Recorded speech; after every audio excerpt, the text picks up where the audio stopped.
Siyempre. Duterte kami. Sir, yung kay Sen Bato, isasama niyo na po. Kay Sen Bato. Naantay ko pa sila.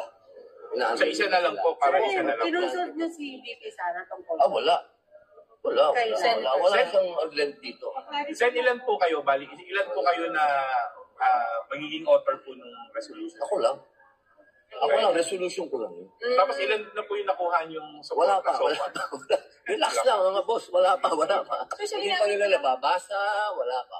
Basta meron akong draft. Iba yung sa inyo kay Senator Bato? Iba, magkakalba kami. Hindi naman kami nag-uusap-usap, wala kaming, may kanya-kanya kaming isip, may kanya-kanya kaming gawa, may kanya-kanya kaming staff. So hindi yung Duterte move, sir? Kami ang Duterte kami. Di ba malinaw naman siguro yun, kahit sunugin mo ako dito, mga ngamoy Rodrigo Roa, Duterte ako, di ba? Pero yung draft ko, walang kinalaman sa draft ni ganito o draft ni ganon. Akin yun sa sarili ko. Pero Senator, yung inyong resolution is to dismiss the impeachment case? Siyempre. Ano pong ano pong basis po? Hindi parang binasa mo na yung ano. Okay lang. Salamat. Antayin mo na lang. Ang posisyon po ni Senator Joel Villanueva talagang hindi magsalita at huwag banggitin yung mga merits at kung ano mga may kinalaman sa impeachment. Pero ang posisyon natin tungkol sa pagtawid from 19th to 20th Congress, malinaw pa sa sikat ng araw na toong po pwedeng tumawid.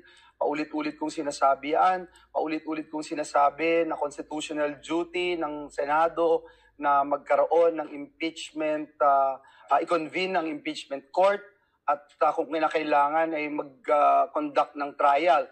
Ngunit tayo bilang matagal na rin sa Kongreso, as a representative before from the House and now in the Senate, we are all aware na hindi matutuloy yung trial kahit gustuhin ni Numan dahil tatawid ito sa 20th Congress, sa 20th Congress na.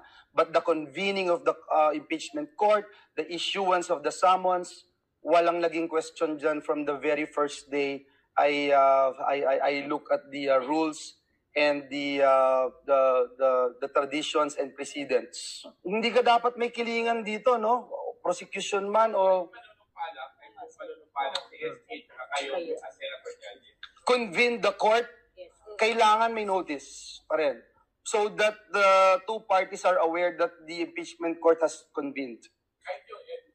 And yun, yung manunupala kaya Senator pwede sigurong i-overturn ng majority of votes. Pwede sigurong